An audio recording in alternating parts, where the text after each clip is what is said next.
Why is it important to estimate a proper project contingency? Contingency estimation is a key part of professional project planning. An adequate contingency allows project managers and decision makers to negotiate confidently with stakeholders, showing realistic and justifiable costs or time reserves. Protect the project success, ensuring that even with uncertainties, it can be delivered on time and within budget. Align expectations between project sponsors, clients, and technical teams. Avoid financial overruns or reputational damage caused by unrealistic underestimation of uncertainty. And build trust, transparency, and accountability through data-based forecasts. Now, there are several ways to estimate contingency. Below is a comparison of the main approaches. So expert judgment is based on experience or heuristics.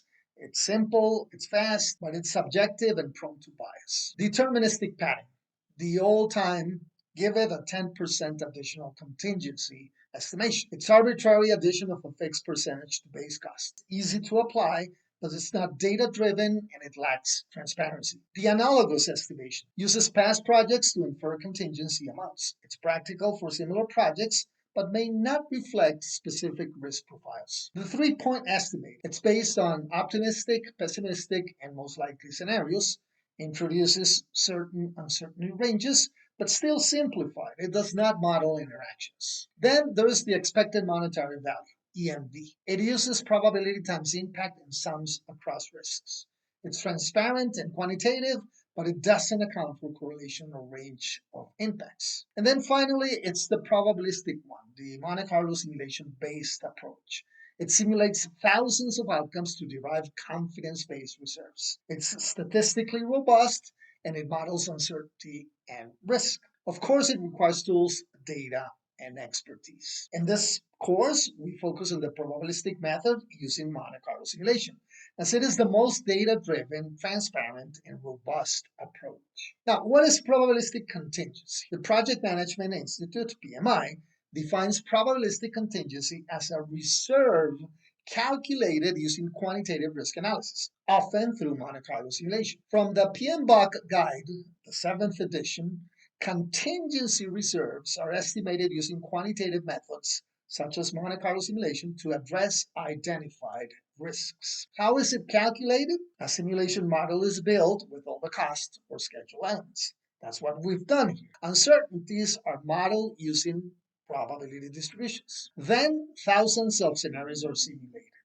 A percentile is selected, for example, the P70, and the contingency is the difference between that percentile and the expected value.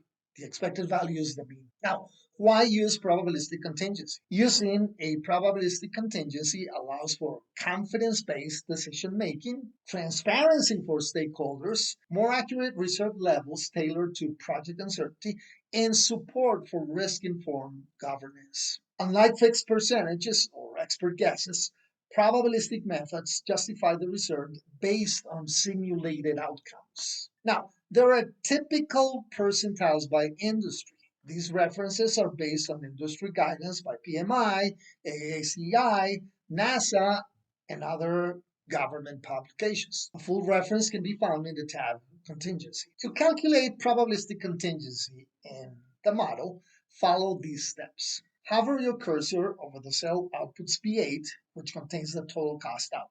Click the histogram icon to generate the probability distribution. Check column D, where percentiles are shown. D8 gives the selected percentile, for example, the P70. Choose the appropriate percentile from the industry table above.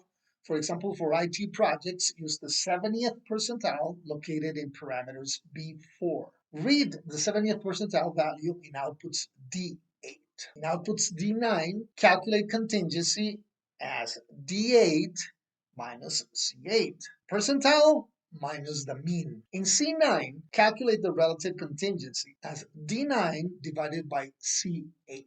The final result, the probabilistic contingency at the 70th percentile is $X and represents a Y percentage of the project's total cost. The same procedure can be done for project duration using the cell B2 that contains completion date. So we conclude, Probabilistic contingency estimation using Monte Carlo simulation provides better insight into how risks affect project outcomes, quantitative justification for reserves, and a confidence-based approach aligned with industry's best practices. By choosing an appropriate percentile and following a structured method, project teams can enhance planning quality, manage expectations, and improve the chances of on-time and on-budget delivery.